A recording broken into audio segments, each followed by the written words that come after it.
Olá a todos, estamos dando início a mais um vídeo aqui do nosso projeto A Bíblia ao longo do ano no canal da Igreja Luterana de Interlagos. Você sabe como funciona? Temos feito a leitura na íntegra dos Salmos, dando algumas pinceladas, algumas breves explicações. Nos Salmos nós não estamos nos debruçando tanto a respeito de questões e dúvidas, mas se você tiver, você pode fazer aí nos comentários. Vamos juntos hoje para o dia 10 de abril. Temos salmos famosos, salmos 21 a 24. Iniciando então pelo salmo 21, que tem como título Gratidão pela vitória ao mestre de canto, Salmo de Davi. Vamos ao salmo. Na tua força, Senhor, o rei se alegra, e como exulta com a tua salvação. Tu lhe satisfizeste o desejo do coração e não lhe negaste as súplicas dos seus lábios, pois o supres das bênçãos de bondade e lhe pões na cabeça uma coroa de ouro puro. Ele te pediu vida e tu lhe deste. Sim, longevidade para todo sempre. Grande é a glória dele por causa da tua salvação, de esplendor e majestade o cobriste. Pois o puseste por bênção para sempre e o encheste de alegria com a tua presença.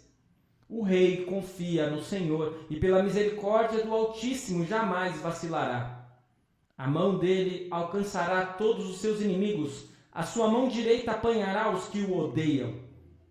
Tu os farás como uma fornalha ardente, quando te manifestares. O Senhor, na sua indignação, os consumirá. O fogo os devorará. Destruirás da terra a sua posteridade e a sua descendência de entre os filhos dos homens. Se contra ti planejarem o mal e armarem ciladas, não obterão êxito, porque tu os porás em fuga e mirarás o rosto deles com o teu arco. Exalta-te, Senhor, na tua força. Nós cantaremos e louvaremos o teu poder. O Salmo 21, que tem como título Gratidão pela vitória. Nós percebemos então neste salmo a ocasião em que pode ter sido uma vitória ou um aniversário de coroação. O rei conta as suas bênçãos, regozijando-se da bondade de Deus. Sua confiança com relação ao futuro baseia-se no amor constante de Deus. Com a ajuda de Deus, todos os seus inimigos serão derrotados. O último versículo é a contrapartida do Salmo 20, versículo 9.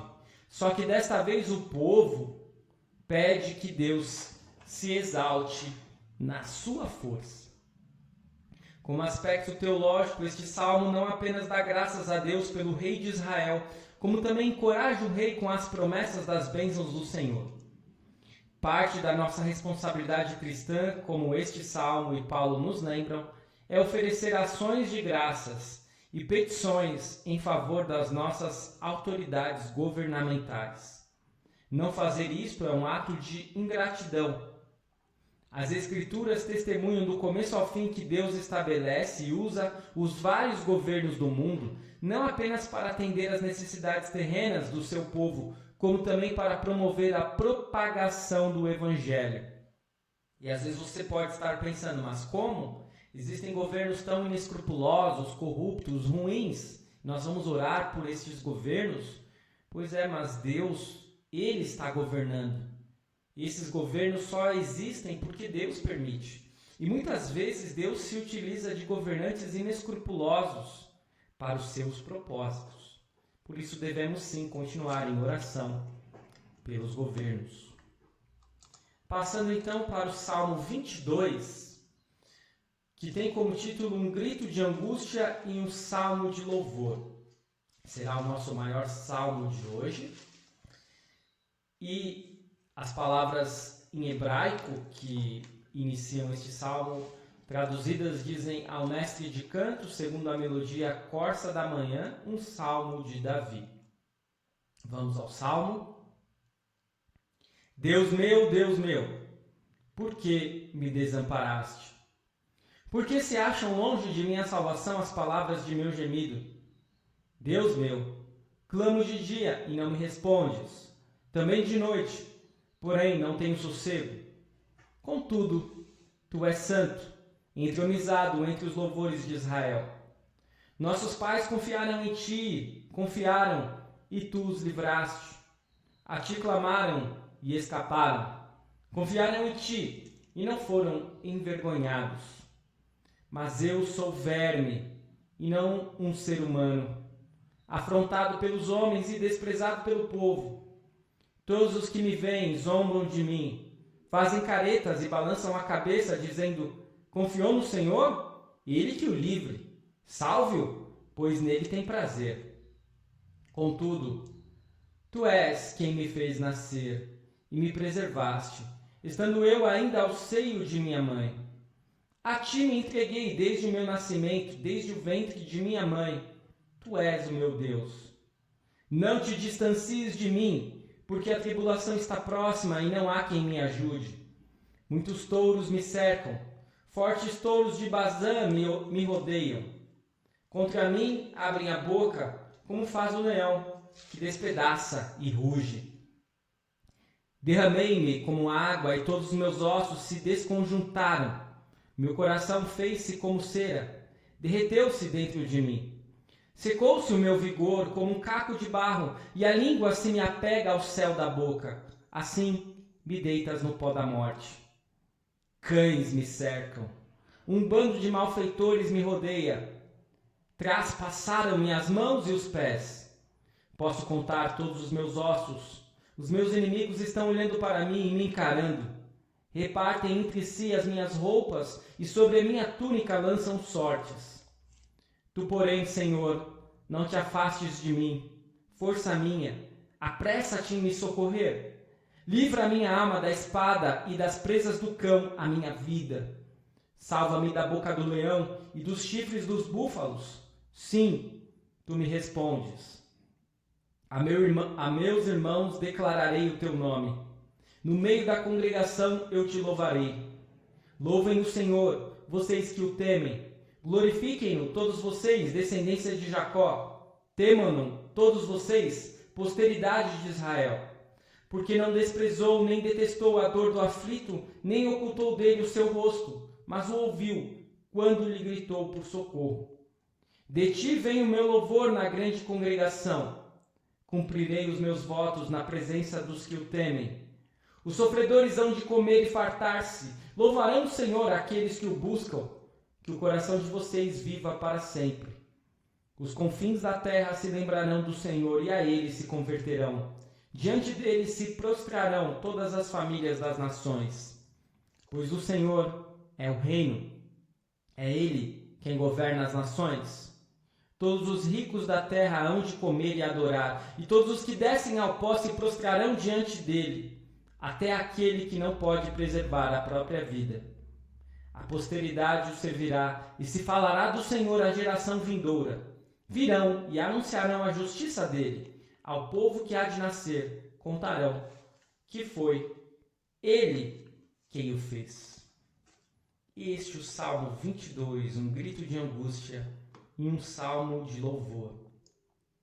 Segundo Kidner, este é o salmo da cruz, porque Jesus usou as primeiras palavras deste salmo para expressar sua angústia na cruz. A experiência vai muito do que Davi poderia ter experimentado, descrevendo não uma doença, mas o que parece ser uma execução. Os termos que o sofredor emprega para descrever sua agonia física e mental se tornaram uma descrição extraordinariamente precisa das últimas horas de Jesus. Esta sensação de abandono por Deus se tornou uma terrível realidade para Jesus. O peso esmagador do pecado humano o dilacerava e aparentemente rompia, se é que isso era possível, a unidade essencial entre o Pai e o Filho. No Salmo, o desespero diante do silêncio de Deus e a própria situação do salmista se alternam com esperança. Uma esperança que brota da recordação da maneira como Deus lidou com ele no passado. A oração final traz nova segurança interior, expressa em louvor manifesto. Se no nível mais profundo os primeiros versículos do Salmo 22 falam do sofrimento de Cristo, certamente os versículos finais falam do livramento universal que ele realizou. Como aspecto teológico, enfrentando grande oposição, o salmista inicialmente sente que Deus o abandonou e está ignorando as suas orações. Depois de lembrar-se da fidelidade de Deus e do livramento que Deus providenciou, o salmista crê que Deus irá libertá-lo e compromete-se a contar essa mensagem a outros.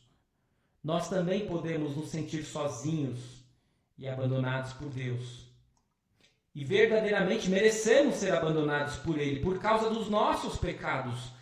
Embora muitos seres humanos compartilhem destes sentimentos, este salmo encontra o seu pleno cumprimento em Jesus Cristo, que o proferiu na cruz. Cristo, sim, foi abandonado por seu Pai e morreu sozinho, a fim de que pudéssemos ser reconciliados com o nosso Deus. Nunca estamos sozinhos, porque o nosso Salvador, crucificado e ressurreto, está conosco. Sem dúvidas que é fantástico pensarmos que este é um salmo de Davi, que Davi escreveu cerca de 900 e tantos anos antes de Cristo vir encarnar e morrer na cruz. Como ele poderia saber de antemão tantos detalhes tão precisos? Porque Davi estava inspirado por Deus ao escrever este salmo. Que salmo glorioso! Que salmo maravilhoso! E passamos então para o salmo mais conhecido da Bíblia. O Salmo 23, talvez você consiga ler ele de cor junto comigo. Eu não vou ler de cor, vou ler da Bíblia. Deus, o nosso pastor, é o título do Salmo 23, Salmo de Davi.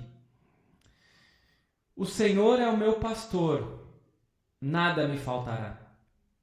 Ele me faz repousar em pastos verdejantes, leva-me para junto das águas de descanso, refrigera-me a alma, guia-me pelas veredas da justiça, por amor do seu nome. Ainda que eu ande pelo vale da sombra da morte, não temerei mal nenhum, porque tu estás comigo. O teu bordão e o teu cajado me consolam. Preparas-me uma mesa na presença dos meus adversários. Unges a minha cabeça com óleo. O meu cálice transborda. Bondade e misericórdia certamente me seguirão todos os dias da minha vida, e habitarei na casa do Senhor para todo o sempre. Este é o Salmo 23, o mais conhecido e querido dos salmos, que apresenta a Deus como o bom pastor. Ele provê todas as necessidades do seu povo. Ele o conduz pelos caminhos da vida e protege-o de todo o mal. O versículo 5 apresenta um segundo quadro. Deus, o perfeito anfitrião, oferecendo ao seu povo um banquete de finas iguarias. A imagem vai muito além. Uma vez que no mundo do Antigo Testamento comer e beber à mesa de alguém criava um vínculo de lealdade, quem aparece aqui não é um simples convidado, mas um amigo. Vocês já imaginaram a gente comendo e bebendo a ceia que o Senhor nos preparou na sua presença? Como aspecto teológico, pela fé, Davi declara que nada lhe faltará, pois Javé é o seu pastor. O nosso bom pastor provê amorosamente tudo o que precisamos nesta vida, mas muitas vezes não reconhecemos que estes dons vêm dele. Em vez disso, focamos sobre as coisas que queremos e que não precisamos. Como é maravilhoso saber que o nosso bom pastor não nos negará suas bênçãos, que ele cuida destas necessidades e, ainda melhor, que ele nos dá o seu próprio Filho. Esta é a explicação para o Salmo 23. Vamos ao último salmo do dia, o Salmo 24. A vinda do Rei da Glória é um salmo de Davi. Ao Senhor pertence a terra e a sua plenitude, o mundo e os que nele habitam. Porque ele fundou-a sobre os mares e sobre as correntes a estabeleceu. Quem subirá ao monte do Senhor? Quem há de permanecer no seu santo lugar? O que é limpo de mãos e puro de coração, que não entrega a sua alma à falsidade, nem faz juramentos com a intenção de enganar. Este receberá do Senhor a bênção e a justiça do Deus da sua salvação. Esta é a geração dos que o buscam, dos que buscam a face do Deus de Jacó.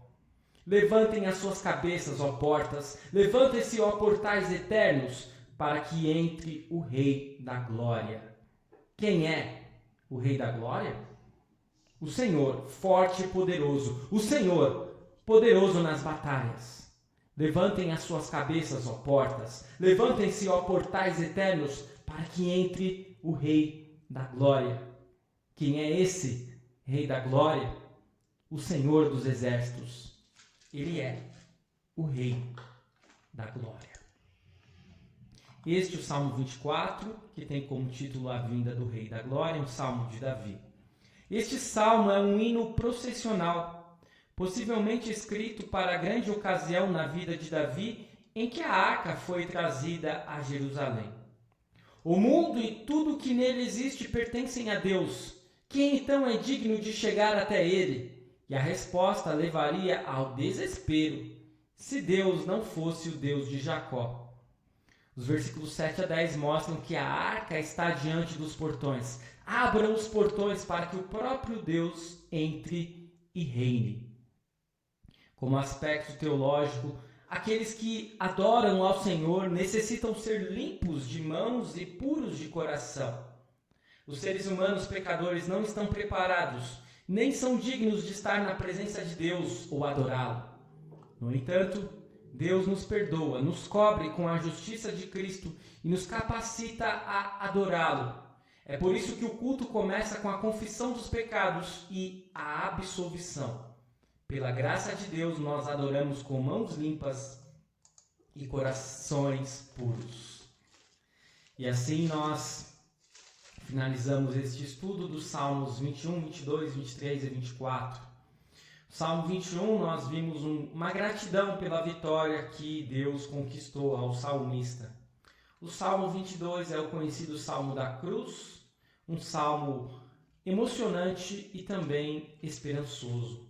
O Salmo 23 é o salmo mais conhecido da Bíblia, um salmo em que nós nos colocamos como ovelhas do nosso Senhor, o bom pastor, que cuida de cada um de nós. E o Salmo 24, um salmo que aponta para o Rei da Glória. Espero que este vídeo tenha sido de grande proveito para você. Continue seguindo o nosso projeto A Bíblia ao longo do ano aqui no canal da Igreja Luterana de Interlagos. E que estes estudos, estes vídeos possam continuar sendo edificantes para você e para a sua vida. Muito obrigado por assistir. Até amanhã, onde nós teremos mais 4 salmos, Salmos 25 a 28. Fique na paz do Senhor e até.